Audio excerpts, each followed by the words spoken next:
Kidogo tu, the reason you see me, I'm studying chache, so that I don't also get lost. Let me answer the two very specifically.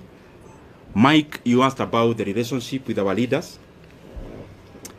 The position I held is a consultative position in terms of before a decision is made, there has to be a lot of consultations. But as I said before, because I also don't want to discuss personalities today, the position or the answer I gave before, I think it answers many things. That I have not had any conversation directly or on phone with any leader of our coalition in regards to the position I used to hold.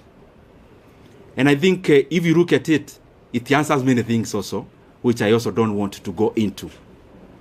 In terms of the relationship with other leaders, I respect everyone. I mean, I'm one of those people who believe there's no person who becomes a leader by just being fetched from wherever. There is always a process they go through. Because I am one, I know. And therefore, in terms of you've asked the relationship between the president and the former deputy president, the position I hold is that I respect every leader. And I could have things I need to talk about. I could have reservations on decisions made. But I don't think it has been within my role to talk about those things, especially in public. The other thing in that question is that maybe for clarity's sake, the last discussion I had with the president of the country, the last political discussion, either a chat or a discussion, as it were, was before October of last year. And I would not want, and you permit me to do that, not to discuss any further about any leader, because as you're all aware, I stopped serving in my position. It's barely a week. I also need to understand many things before I talk. Because I believe as a leader, I mean, I lead people. There are people who look up to us as leaders. And therefore, even when you see that I am not answering some questions, it's not because I can't answer them. I believe you have covered me previously, and you know for sure that, respectively, in this world I only fear God. So whatever I need to say, I have no reservation of saying. But also, we are given wisdom to say when to say, how to say it. And I believe we are here in Kenya. We'll keep interacting. If there is more to be said, if there is more to be clarified, we are allowed. Ronnie,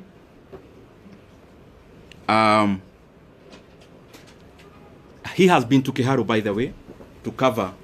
Achana nayo. Taoja hii ni maji ya dimu kidogo ndio. Mkiuliza swali kwa ikuwe sawa. Ronnie, you've been to Kiharu, and I am grateful. And by the way, I want to request anyone who would want to come to Kiharu to look at what you've been doing. We are more than glad to host you. We don't do these things, especially of hosting people, because we want to blow our own trumpet. We do these things because I am convinced that if leaders started competing on the basis of what they are doing, the country would become better wholesomely. If our competition as leaders is deliverables, and we compete about who is doing what in terms of tangibles and development, is a very good discussion that you'd have as MPs, for example, because we hold CDF, and that is the reason why we would be glad even to host you. we have hosted, I think, 4 delegations of my colleagues in Kiharu on benchmarking exercises. We actually don't call them benchmarking. We call them peer-to-peer learning, because I also learn from them. I am not a non-knowing. And I also learn from my colleagues a great deal. And in terms of, like the video you see around, me wearing some goldish shirt, I'm sure you have seen it. That was on 4th of January last year. It is not a recent, it's not a recent video. And we have been doing those things primarily because I think at some point I was not doing the right thing, and at some point I learned.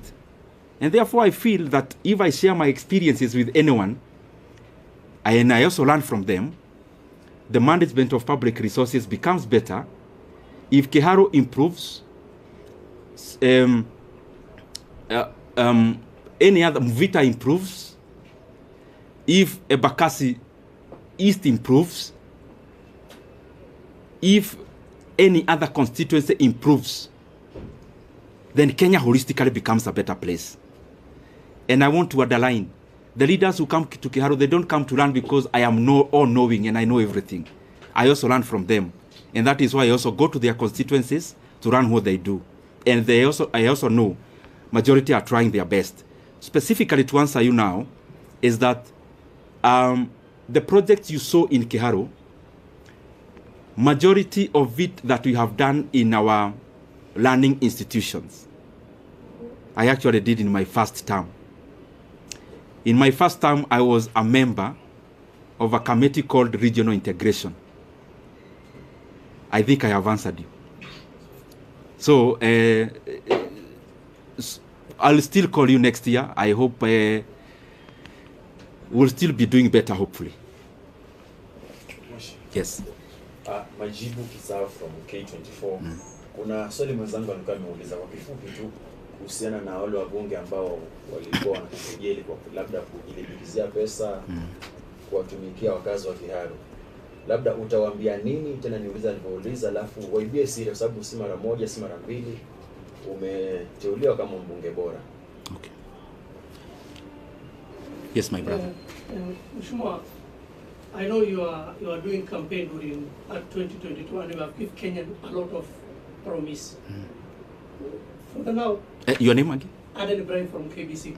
For now, for the 2.5 years now we are there, where do you rate in terms of development across the country? Because you are sharing that that committee in that terms of development, and you know the promise that you have given Kenya.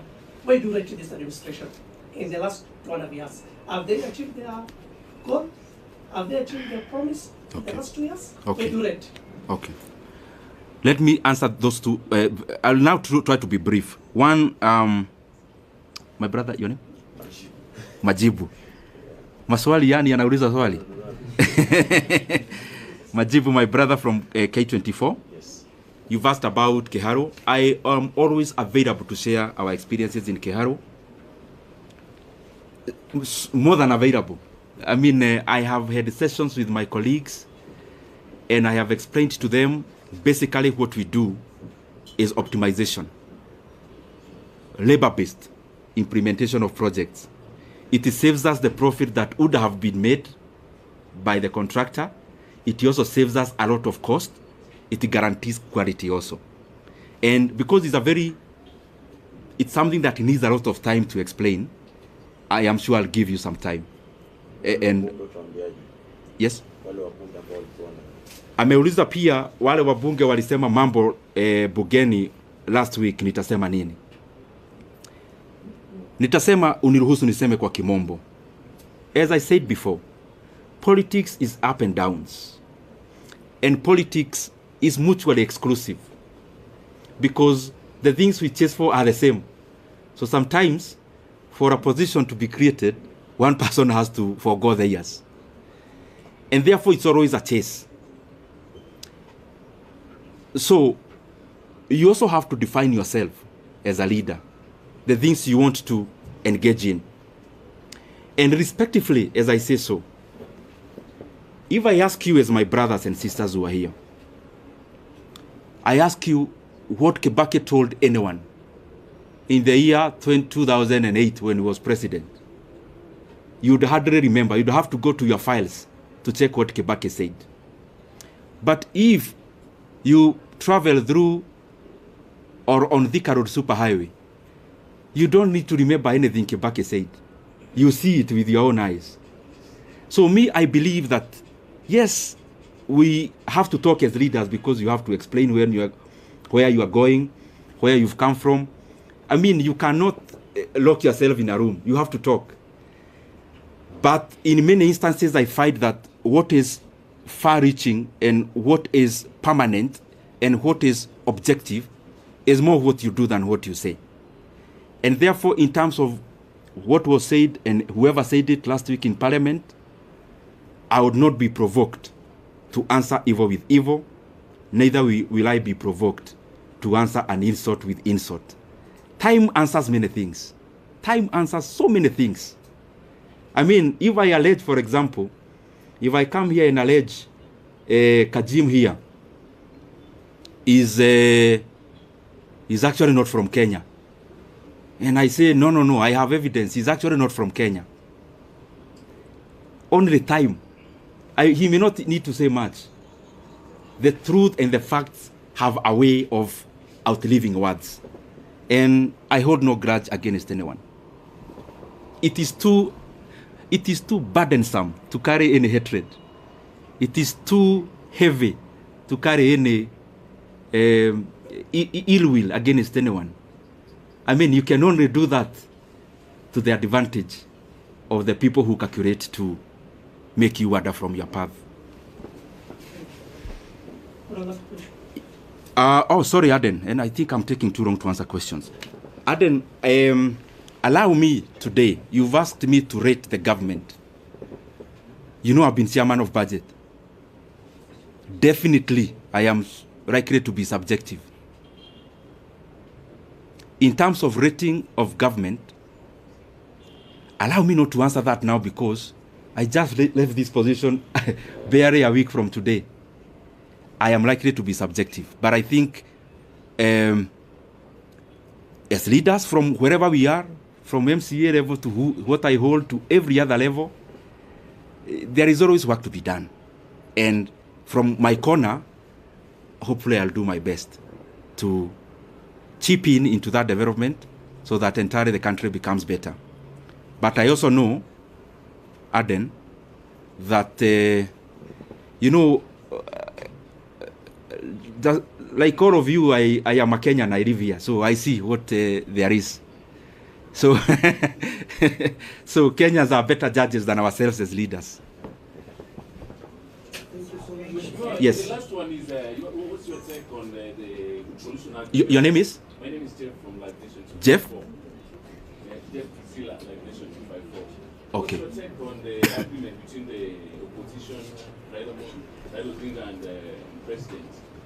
Will this agreement solve the issue of Gen Zs? Because the other time Gen Zs went to the streets and they wanted some support from the government. Will this help? Will this agreement help Gen Zs? Jeff, I think, but respectively though, those are the areas that I don't want to go today because I don't want to distort the message for today. And since I'm around, Jeff, I'll give you audience. You know now I'm not as busy as I used to do or to be. Maybe the last one on budget. Yes.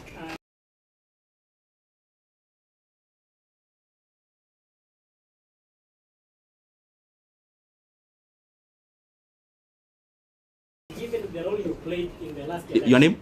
I am from Tuko. Okay. Given the role you played in the last election, resulted in you being given that position. Now that you have been removed without even being informed.